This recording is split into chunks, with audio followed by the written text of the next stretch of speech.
नमस्कार सज्जन हो.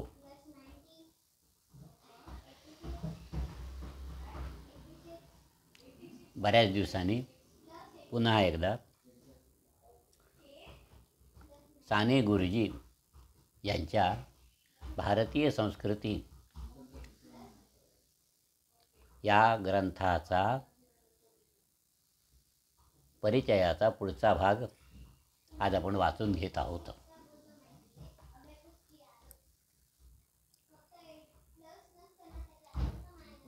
थोडंसं दुर्लक्षित असा हा ग्रंथ आहे. भारतीय संस्कृती आणि साने गुरुजींनी लिहिलेला आहे. हे अमूल्य विचार आहेत. आज आपण भक्ती या विषयावर साने गुरुजी काय म्हणतात ते बघणार आहोत.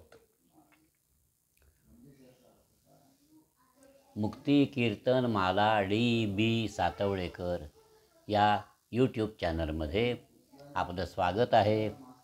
आपण जर नवीन असाल तर हे चॅनल सबस्क्राईब करा, शेअर करा, लाईक करा.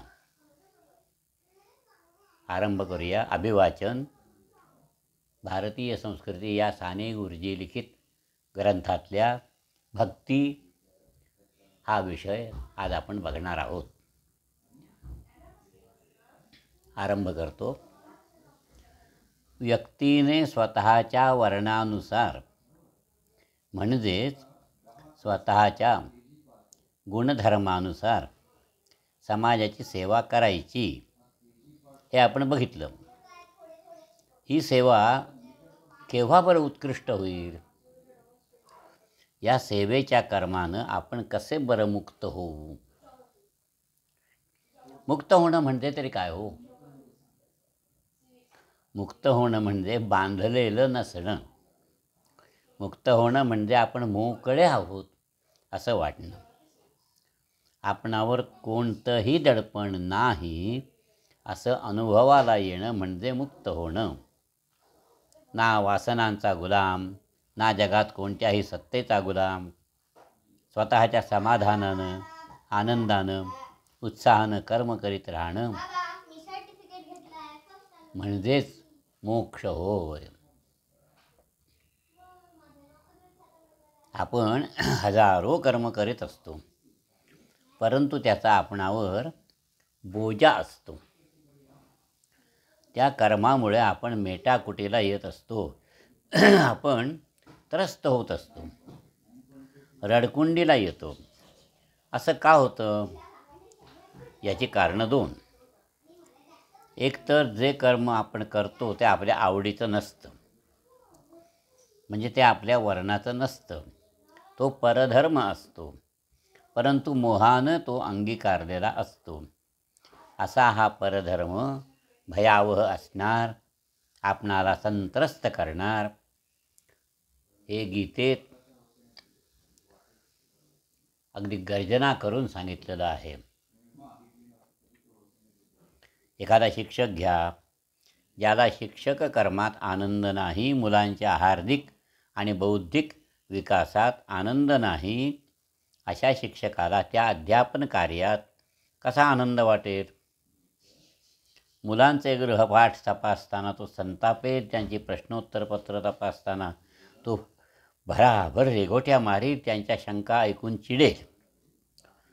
नवीन ग्रंथ वाचण्याचा त्याला बोजा वाटेल. अशा शिक्षकाला सारखं वाटत असेल की दिवाळीची सुट्टी कधी येईल, नाताळ कधी येईल, मे महिना कधी उजाडेल. ते शिक्षकाचं कर्म त्याच्या उरावर बसतं. ते भूतना त्याच्या मानगुटीला बसतं. परंतु तो नाईलाजानं पोटासाठी म्हणून रडत खडत चिडत चरफडत करीत असतो. तो त्याचा वर्ण नसतो.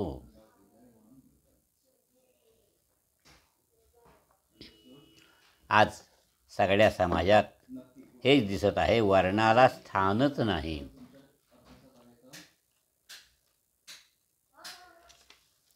त्यामुळे वाटेल ते कर्म वाटेल तो करीत आहे. आवड असो नसो ते गुणधर्म असोत नसोत पोटाला मिळेल ना, उचला ते काम, करा कसं तरी, असं होत आहे. आणि ज्या समाजात अशी कर्म होत असतात ना, त्या समाजाला कळा कशी चढणार? तो समाज सुखी समृद्ध कसा होणार? ज्या समाजातल्या कर्मात तेज नाही, आनंद नाही, उत्साह नाही, श्रद्धा नाही, त्या कर्मानं त्या कर्म करणाऱ्यालाही असमाधान, आणि अर्थात ते कर्म नीट न झाल्यामुळे समाजाचं पण नुकसानच. स्वतःचा अधःपात आणि समाजाचा सुद्धा अधःपात. स्वतःची प्रतारणा आणि समाजाची वंचना. जे कर्म आपल्या आवडीचं असतं त्याचा कंटाळा आपणाला येत नाही. कोकिळेला जर म्हणू आज तू सुट्टी घे, कुहू कुहू करू नकोस, तर तो म्हणेल एक वेळ खाणं पिणं नसलं तरी चालेल, परंतु मला कुहू करू द्या, त्याने मला त्रास नाही, तो माझा आनंद आहे. ते कुहू कुहू करणं म्हणजेच माझं जीवन आहे. सगळ्या सृष्टीत हेच आहे. सूर्य, चंद्र, तारे, वारे यांना रविवारची सुट्टी नाही. समुद्र सारखी गर्जना करून राहिलेला आहे. नद्या जीवन असेपर्यंत सारख्या वाहतच आहेत. जीवन आहे तोपर्यंत विश्रांती नाही. विश्रांतीची आवश्यकताच नाही. कर्म म्हणजे विश्रांती. कारण कर्म म्हणजेच आनंद. मुलं खेळत असतात त्यावेळी त्यांना कितीतरी श्रम होतात. त्या श्रमाचा त्यांना बोजा वाटतो का? परंतु त्यांच्या इच्छेविरुद्ध त्यांना मैल अर्धा मैल जायला सांगा, त्यांना ते जड जाईल.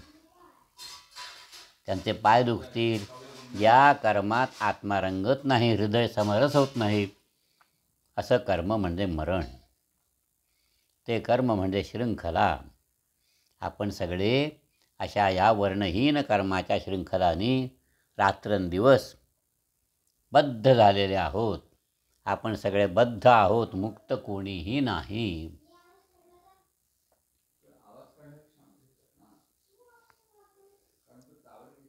कर्माचा बोजा वाटायला नको असेल तर स्वधर्म शोधा. स्वधर्म म्हणजे स्वतःचा वर्ण शोधा. स्वतःच्या आवडीचं सेवा कर्म उचला. त्यात तुम्ही रंगाल. इतके तास काम केलं असं मनात सुद्धा मग येणार नाही. काळाचं भान तुम्हाला राहणार नाही. तुम्ही काळाचे काळ व्हाल. वेळ कसा दवडावा अशी चिंता, असं संकट तुम्हाला पडणारच नाही. कर्म उत्कृष्ट व्हायला हवं असेल आणि कर्माचा कंटाळा वाटू नये म्हणून कर्माची आवड असायला हवी. दुसरी गोष्ट, याच्यासाठी कर्म करायचं त्याच्याबद्दल मनात प्रेम हवं. कर्माबद्दल मनात प्रेम हवं आणि ते कर्म ज्याच्यासाठी करायचं त्याच्याबद्दलसुद्धा अपार प्रेम हवं. अध्यापन कार्यात आवड हवी. लहान मुलांबद्दल प्रेम हवं. तरच शिक्षक शिक्षणाच्या कामात रंगेल. ते काम त्याला बद्ध न करता मुक्त करील. सगळ्या मुलांच्या हृदयाशी, सगळ्या छात्रांच्या आत्म्याशी ते कर्म त्याला जोडील न ओढील. त्या कर्मानं त्या शरीरात कोंडलेला त्याचा आत्मा बाहेरच्या अनंत आत्म्याशी समरस होईल, म्हणजेच मोक्ष.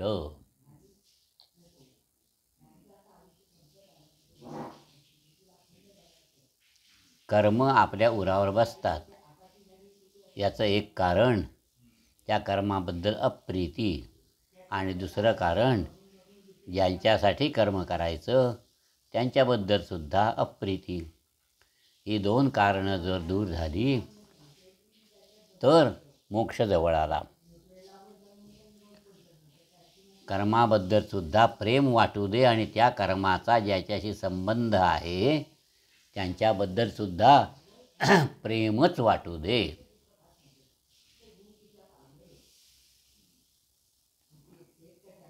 आपण रुग्णालयातलं उदाहरण घेऊ. तिथे एखादी परिचारिका असते. शुश्रूषेचं कर्म तिला आवडतं, तिचा तो वर्ण आहे. परंतु आजारी पडलेल्या जीवाबद्दल तिला जर प्रेम वाटलं नाही तर तिचं ते कर्म उत्कृष्ट होणार नाही. या रोग्याबद्दल तिला आपलेपणा वाटेल, प्रेम वाटेल, त्याची सेवा करायला ती कंटाळणार नाही. ज्याच्याबद्दल प्रेम वाटणारच नाही त्याचीही सेवा शुश्रूषा ती करील, परंतु ती सेवा तिला मुक्त करणार नाही, तिला ते ओझं वाटेल. माता स्वतःच्या मुलांची सेवा किती प्रेमानं करते. त्या सेवेचा तिला त्रास होत नाही. एखाद्या मातेचा मुलगा आजारी असू दे, ती रात्रंदिवस त्याच्या उशाजवळ बसते, पायथ्याशी बसते. तुम्ही त्या मातेला म्हणा, फार दमलीस, फार दमलीस, या मुलाला मी रुग्णालयात ठेवण्याची व्यवस्था करतो. तर ती माता काय म्हणेल, मला कसले आहेत श्रम, 2 हाताऐवजी 10 हात असते तर आणखीन सेवा केली असती. ही सेवा म्हणजे माझं समाधान आहे. तुम्ही मुलाला जर दूर न्याल ना तर मात्र मी कष्टी होईन. संत ती सेवा कर्म करून मुक्त झाले. याचं कारण हेच आहे. कबीर वस्त्रे विणत असे. वस्त्रे विणण्याचा त्याला कंटाळा नव्हता. तो त्या कर्मात रमून जात असे. तो वेठ मारीत नसे. समाजरूपी देवाला ही वस्त्र द्यायची आहेत. या माझ्या कर्मकुसुमानी समाजदेव पूजायचा आहे, अशी भावना त्याच्या हृदयात होती आणि त्यामुळे त्याचं ते कर्म उत्कृष्ट होईल.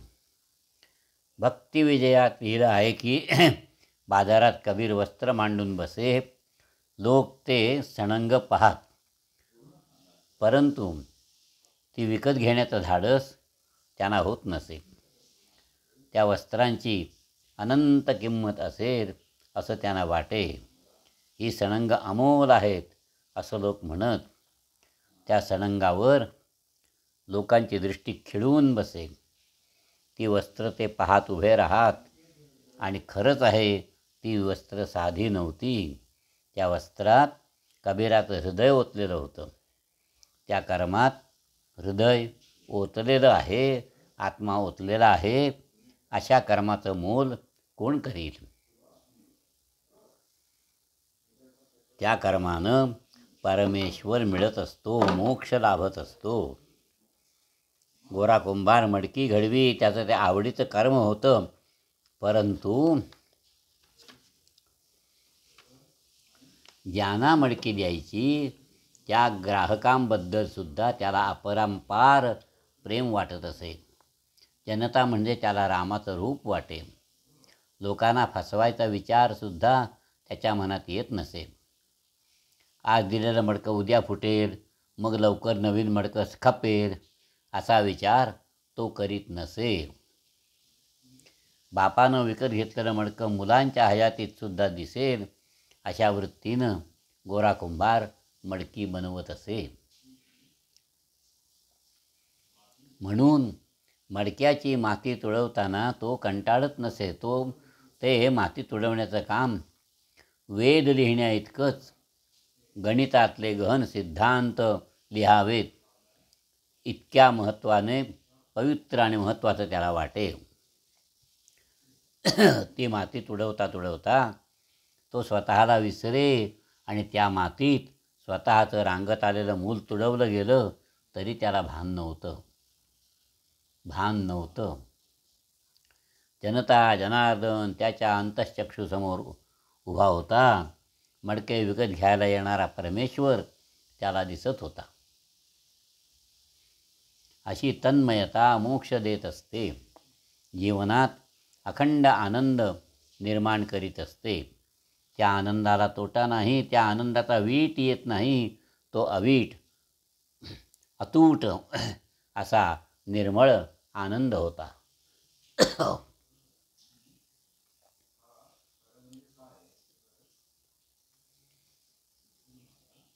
कर्म लहान आहे की मोठं हा प्रश्नच नाही. कर्म करताना स्वतःला किती विसरता हा प्रश्न आहे. कर्माची किंमत स्वतःला विसरण्यावर आहे. एखादा म्युन्सिपाल्टीचा अध्यक्ष घ्या, तो लाखो लोकांची सेवा करीत असतो, परंतु त्याचा अहंकारसुद्धा तेवढाच जर मोठा असेल ना, तर त्या कर्माची किंमत शून्य.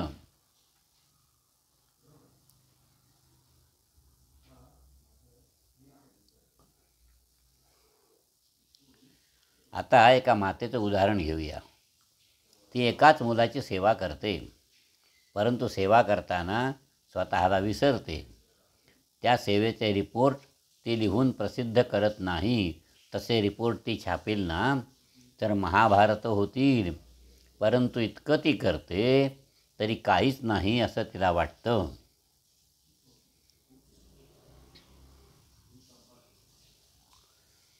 एका लहानशा कर्मानंच मोक्ष मिळेल.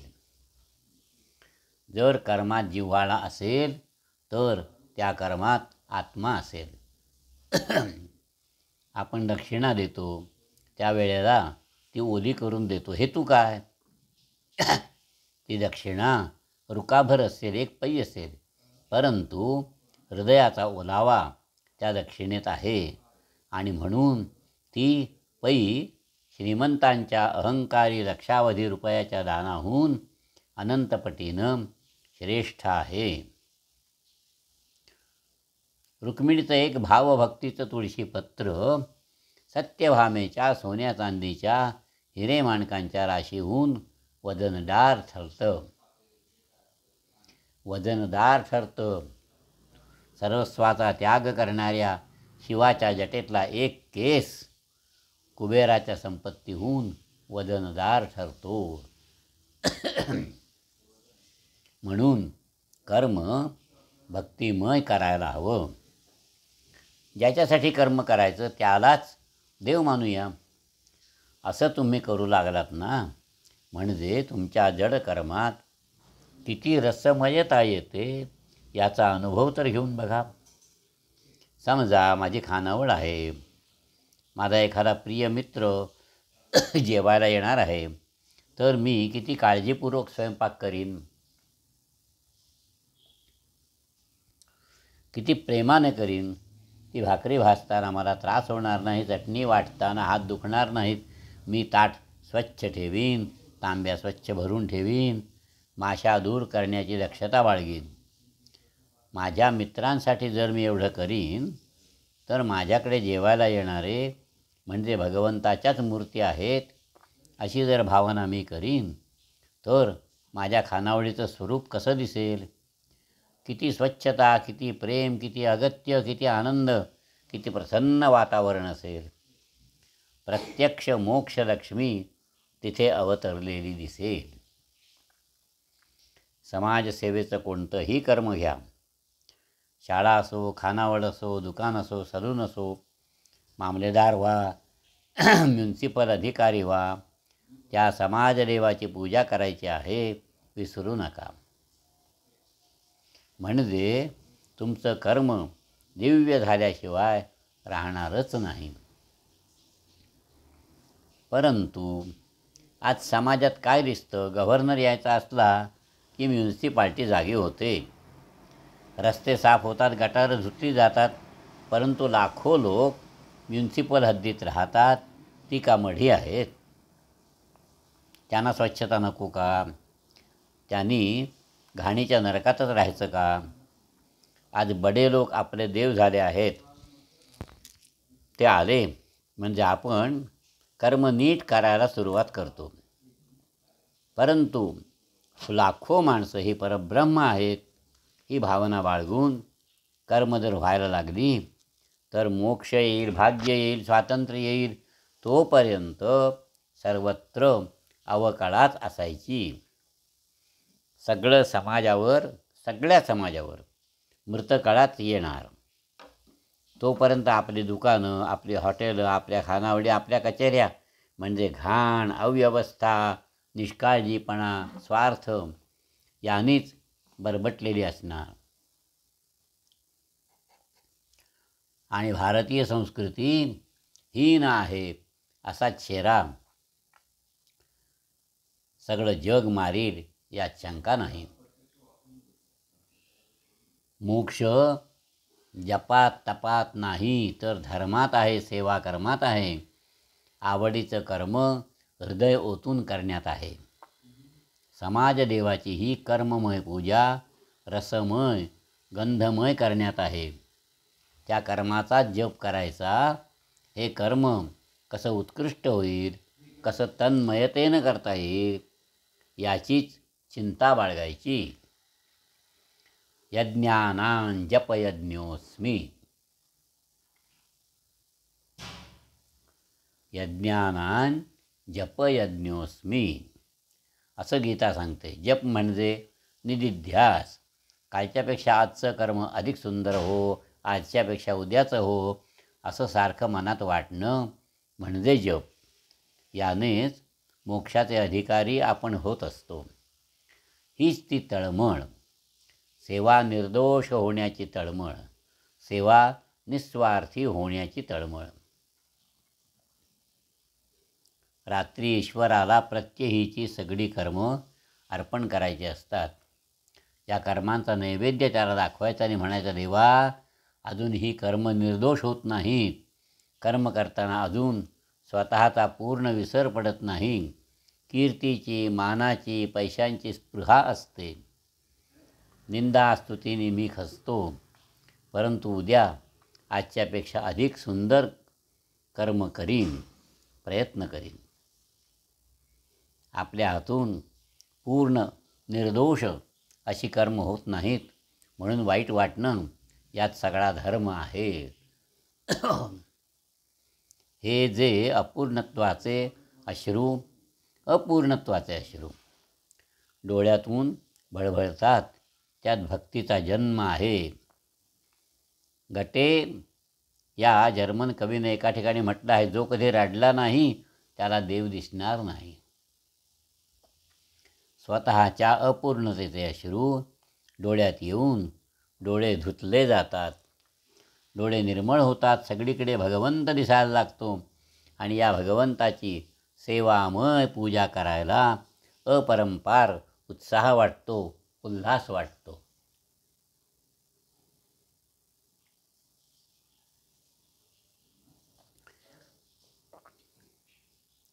अशा जिव्हाळ्यानं कर्म करा म्हणजे कधी थकवा वाटणारच नाही.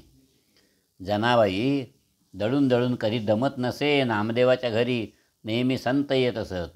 जनाबाई त्यांच्या भक्तिप्रेमाच्या ज्ञानाच्या गोष्टी ऐकायला जात नसे.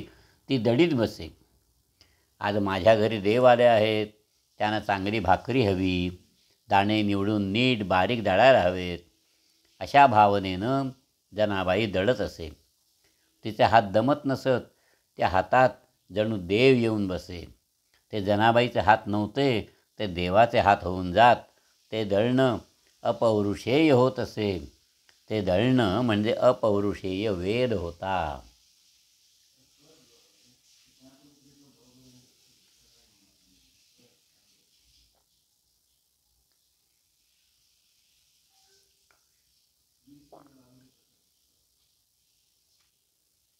जवाहरलाल 8 महिने दौरा काढीत असतात. क्षणाची विश्रांती घेत नाहीत. दिवसातून 10 सभा, विमानातून, मोटारीतून, घोड्यावरून, उंटावरून, सायकलीवरून, पायी भिरी भिरी हिंडणं सदैव चाललेलंच आहे. हा उत्साह येतो कुठून?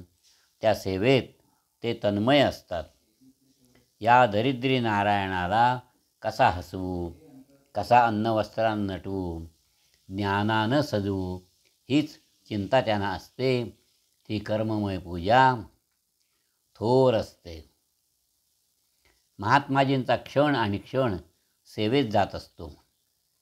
गांधी आयर्विन कराराच्या वेळेला दिल्लीला महात्माजींना कधीकधी अर्धा तासच झोप मिळायची. रात्री 2 वाजता बोलणं संपून येत आणि राहिलेलं सूत कातण्यासाठी त्यावेळी चरखा घेऊन बसत. ती त्यांची मूर्ती डोळ्यासमोर आणली म्हणजे हृदय सद्गदित झाल्याशिवाय राहणार नाही.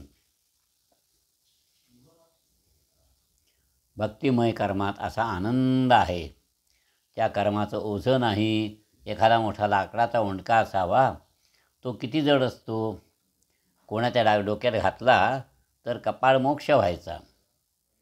परंतु त्या लाकडाच्या ओंडक्याला काडी लावा, त्या ओंडक्याची चिमूटभर निरुपद्रवी राख होईल.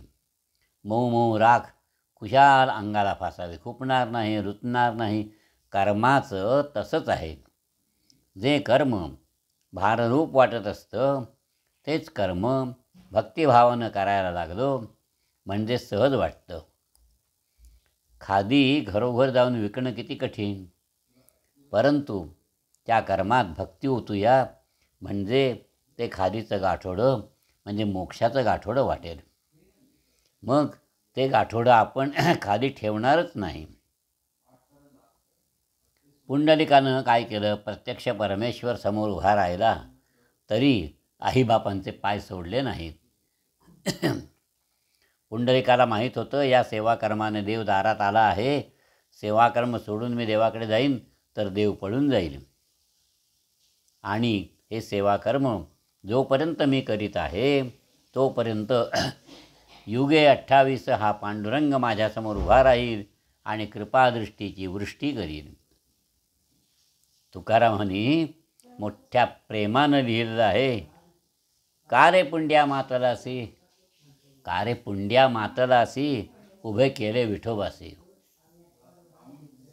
पुंडलिका माजलास होय तू, अरे माझ्या विठोबाला सारखं उभं करून ठेवलं आहेस. परंतु तुकोबाने तेच केलं.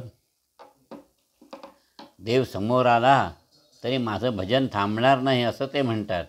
सेवेचं कर्म म्हणजेच सगळं काही. विठ्ठल टाळ, विठ्ठल दिंडी, विठ्ठल तोंडी उच्चारा, विठ्ठल अवघ्या भांडवला, विठ्ठल बोला विठ्ठल, विठ्ठल नाद, विठ्ठल भेद, विठ्ठल छंद, विठ्ठल विठ्ठल, विठ्ठल सुखा, विठ्ठल दुखा, तुकया मुखा, विठ्ठल विठ्ठल, तुकया मुखा, विठ्ठल विठ्ठल. या अभंगात जीवनाचं सगळं तत्त्वज्ञान आलं आहे. आपलं कर्म, आपल्या कर्माची साधनं म्हणजे सगळी ईश्वराचंच रूप.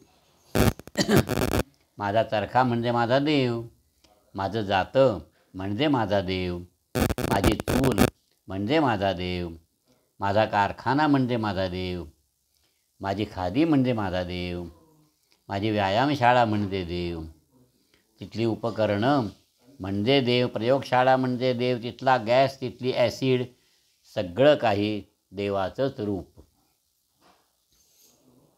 काँग्रेसची संघटना असो, मजुरांची संघटना असो, शेतकरी संघ असो, युवक संघ असो, ग्रामोद्योग असोत, प्रचंड कारखाने असोत, व्यायामशाळा काढा, औद्योगिक केंद्र उघडा, ही सगळी सेवेची कर्म असतील ना, तर ती मंदिरं आहेत.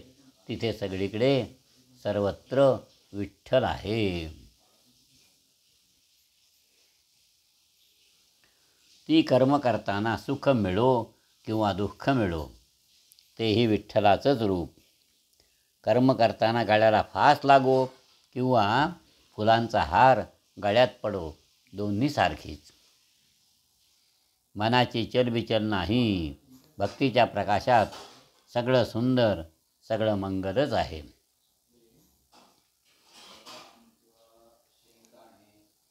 एक जण महात्माजींना म्हणाला, तुमच्यावर एवढ्या टीका होतात, तुम्हाला काय वाटतं? गांधीजी म्हणाले, माझ्या अंतरंगी तंबोरा लागलेला असतो. महात्माजींच्या हृदयात अखंड संगीत आहे. तिथे प्रक्षुब्धता नाही.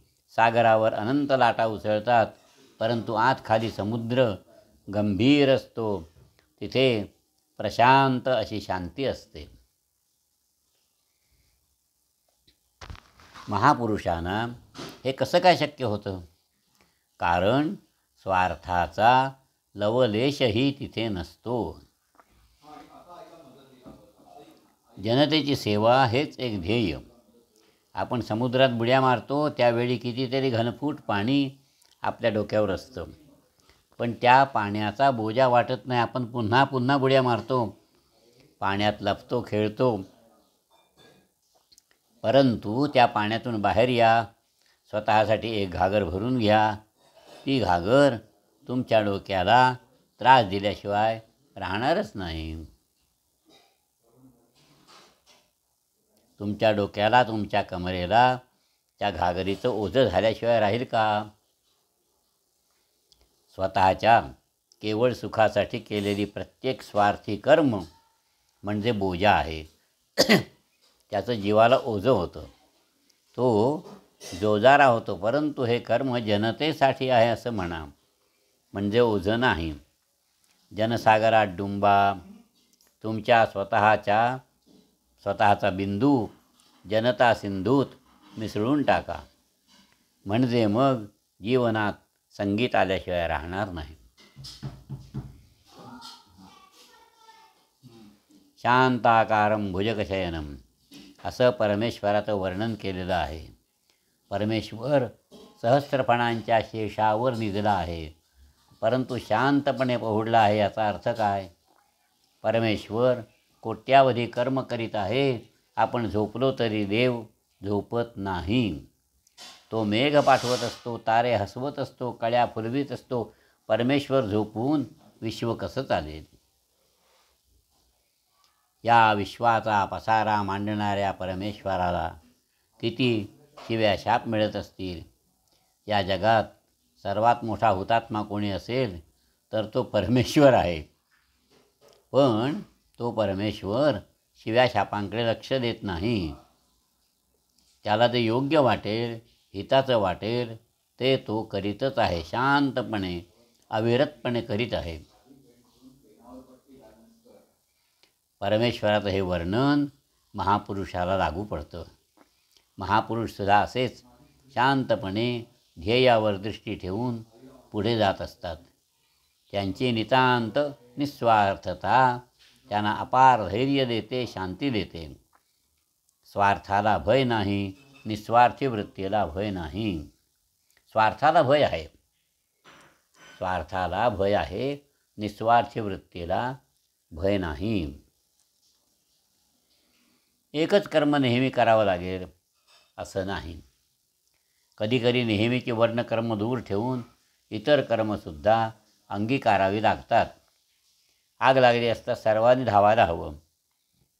भूकंप झाला, सर्वांनी स्वयंसेवक व्हायला हवं. बिहारमध्ये भूकंप झाला होता, धावले जवाहरलाल नेहरू तिथे स्वयंसेवक भेदरून उभे होते. मातीतून मुडदे काढण्याचं धैर्य त्यांना होईना. जवाहरलालांनी हात सरसावले, घेतलं कुदळ फावडं, लागले उकरायला आणि त्याबरोबर सगळे स्वयंसेवक संस्फूर्त झाले. प्रसंगी कुठलंही कर्म येवो, त्या कर्मात तितक्याच तडफेनं, तितक्याच तन्मयतेनं पडायला हवं. आज भारतवर्ष दास्यात आहे. या पतित राष्ट्राला मुक्त करणं हा आज सर्वांचा मुख्य धर्म आहे. आपापल्या आवडीनिवडी क्षणभर बाजूला ठेवाव्या लागतील आणि स्वातंत्र्याच्या कोठल्या ना कोठल्या कर्मात रमावं लागेल. लोकमान्याने वेदांताचा, गणित ज्योतिषाचा आनंद सोडला, हा त्यांचा सर्वात मोठा त्याग. नामदार गोखल्यांना अर्थशास्त्रावर ग्रंथ लिहायचा होता, न्यायमूर्तींचं चरित्र लिहायचं होतं, परंतु या सगळ्या गोष्टी त्याने दूर ठेवल्या. प्रफुल्लचंद्रांना शास्त्र आवडत होतं, परंतु बंगाली खेड्यात म्हातारपणी चरखा देत ते हिंडत राहिले. शास्त्र राष्ट्र ज्या ज्या योगे बलवान होईल ते कर्म आज हातात घ्या. राष्ट्रोद्धाराचे जे जे उद्योग चालले आहेत त्यातला आवडेल तो उद्योग उचला, परंतु जे काही उचलाल त्यात हृदय होता. त्याचा अहर्निश जप करा, म्हणजे तो उद्योग तुम्हाला मोक्ष देऊन तुमच्या राष्ट्राला सुद्धा मोक्ष दिल्याशिवाय राहणार नाही. एका जपानी कामगाराला कोणी विचारलं, तू चांगले स्क्रू करतोस का?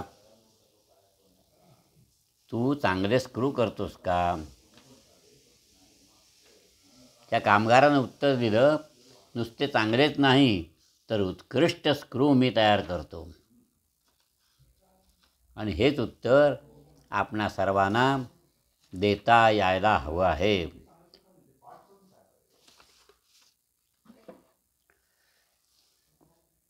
मी जे जे कर्म करतो ते उत्कृष्ट असं ज्याला म्हणता येईल तो धन्य होय. एक जपानी मजूर गलबत बांधण्याच्या कामावर होता. तो वाचायला शिकत होता. कुणी त्याला म्हटलं, आता तू मोठा झालास, कशाला वाचायला शिकतोस?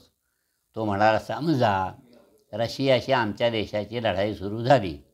त्या लढाईत आरमारी युद्धसुद्धा होतील. एखाद्या आरमारी युद्धात जपानी आरमाराचा जर विजय झाला आणि तो विजय मिळवून देणाऱ्या गलबतात जर हे गलबत असेल तर मला किती आनंद होईल. ज्या गलबतांना मी तयार करीत होतो त्या गलबतांची नावं जर वर्तमानपत्रात वाचली तर मला कृतकृत्य वाटेल. मी म्हणेन, त्या गलबतात मी 2 खेळे मारले होते, मी 2 पत्रे मारले होते, मी 2 स्क्रू पिळले होते. मी सुद्धा माझ्या देशाच्या युद्धात, माझ्या देशाच्या विजयात थोडासा का होईना भागीदार आहे असं मला वाटेल. आणि ते वर्तमानपत्र वाचता यावं म्हणून मी शिकत आहे. आपल्या लहानशा कर्माबद्दल केवढी ही थोर दृष्टी. माझं हे लहानसं कर्मसुद्धा देशाच्या उपयोगी पडेल, समाजाच्या उपयोगी पडेल म्हणून मी हे करीत आहे. शक्य तितकं उत्कृष्ट करीत आहे असं मनात वागवणं, यात केवढा कर्म महिमा आहे. कर्म लहान असो मोठं असो, ते कर्म समाजाला मोक्ष देणारं करा, समाजाच्या उपयोगाला येईल असं करा, समाजाच्या पूजेच्या कामी येईल असं करा. लेख लिहा, व्याख्यानं द्या, उच्चारलेला शब्द, लिहिलेली ओळ समाजाचं भलं करील अशी मनात खात्री असू दे. मी दिलेला माल समाजाला पुष्टी देईल, रोग देणार नाही, ही सर्वांची अंतर्निष्ठा असू दे. बौद्धिक खाणी द्या आणि शारीरिक खाणी द्या, ती समाजाला धष्टपुष्ट करतील अशी असू देत. विषारी खाणी कृपा करून समाजाला देऊ नका. अशा दिव्य कर्ममय जीवनाचा सर्वांना ध्यास लागू दे. मोक्षाचा तो आम्हा नाही अवघड. मोक्ष दारात आहे, शेतात आहे, कचेरीत आहे, चुलीजवळ आहे, कारखान्यात आहे, शाळेत आहे, सर्वत्र आहे. समाजाचा बुडालेला धंदा पुन्हा सजीव करून समाजाला भाकरी देऊ पाहणारा महापुरुष हा खरोखर संत आहे. समाजातली घाण दूर करून त्यांना स्वच्छतेत राहावायला शिकवणारा तो परम थोर ऋषी आहे. परपुष्ट कर्मशून्य जीव आता तुच्छ वाटू देत. केवळ हरिहरी म्हणणारे भोगासाठी लालचावलेले जीव हे किडे आहेत. पोटापुरते काम आणि अगत्य तो राम. पोटासाठी कोणतं तरी कर्म करा, परंतु करताना रामाला विसरू नका. दारूचे गुत्ते घालून पोटाला मिळवू नका. रामाचं स्मरण म्हणजे मंगलाला स्मरण, समाजाच्या कल्याणाचं स्मरण. कोणी कोणी नुसते मुखाने रामराम म्हणत असतात, पण मुखाने राम म्हणाने हातानं काम करा, सेवा करा. मी माझ्या आईचा नुसता जप करीन, आईला रुचणार नाही. ती म्हणेल, माझे 4 धंदे कर, जा कळशी भरून आण. आईची सेवा न करता मी आई आई म्हणत बसेन तर तो दंभ नाही का होणार? देवाचं नाव उच्चारणं आणि हाताने सारखी सेवा करणं म्हणजे भक्ती. महात्माजी एकदा म्हणाले, चरखा हे माझ्या देवाचंच एक नाव आहे. ईश्वराला सहस्रावधी नावं आहेत. प्रत्येक मंगल वस्तू म्हणजे त्याचंच स्वरूप आहे, त्याचंच नाम आहे. मुखात देवाचं नाव, हातात सेवेचं काम. कधी कधी ईश्वराचं अपरंपार प्रेम दाटतं, आपोआप कर्म माझ्या हातून घडेल. समजा माझ्या खानावळीत जेवणाऱ्या लोकांकडे ही देवाचे रूप आहेत अशा भावनेने मी उगू लागलो.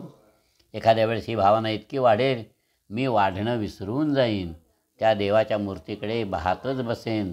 माझे डोळे घळघळ वाहू लागतील, अष्टभाव दाटतील, रोमांच उभे राहतील. तनूवरी गुढियाच उभारती असा अनुभव येईल. अशा रीतीनं कर्म घडून पडणं म्हणजे शेवटची स्थिती. ती कर्माची परमोच्च दशा आहे. अशा वेळी समोर जेवणारे न खाता तृप्त होतील, त्या वाढणाऱ्यांच्या डोळ्यातील प्रेमगंगाने ते पुष्ट होतील. रामकृष्ण परमहंस म्हणाले, ईश्वराचं नाव उच्चारतात जोपर्यंत तुझे डोळे भरून येत नाहीत तोपर्यंत कर्म सोडू नकोस. ती धन्यतेची स्थिती आली. जे पापात्मे कुशाल चेंडूप्रमाणे भोजन झोडतात, मुखानं वरवर नारायण नारायण म्हणतात, अशा लोकांना समाजानं दूर भिरकावून द्यायला हवं. भारतीय संस्कृती असं भिरकावून देण्याला सांगत आहे. भारतीय संस्कृती सांगते, कोणतंही सेवाकर्म हाती घ्या, त्यात रमा, निरहंकार व्हा, निस्वार्थ व्हा. त्या कर्मानं समाजदेवतेची पूजा करायची आहे, विसरू नका. उत्तरोत्तर सेवाकर्म उत्कृष्ट करीत करीत एक दिवस देह पडू दे, त्याचं सोनं होऊ दे. भारतीय संस्कृती म्हणजे सेवेचा, कर्माचा अपरंपार महिमा. आधी संस्कृती भारली गेली आहे.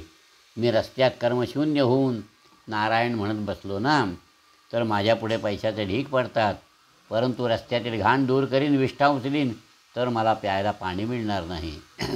पोटभर जेवायची गोष्ट दूर राहिली. कर्महीनांना पाद्यपूजा मिळत आहेत. कर्ममय श्रममय असं जीवन आहे, त्यांना लाथा बसत आहेत. त्यांचा पदोपदी उपहास होत आहे. भारतीय संस्कृतीचा आत्मा चिरडला जात आहे. ज्यांना भारतीय संस्कृतीचा अभिमान असेल त्यांनी स्वतः कर्ममय ज्यांचं जीवन आहे त्यांची पूजा करायला हवी.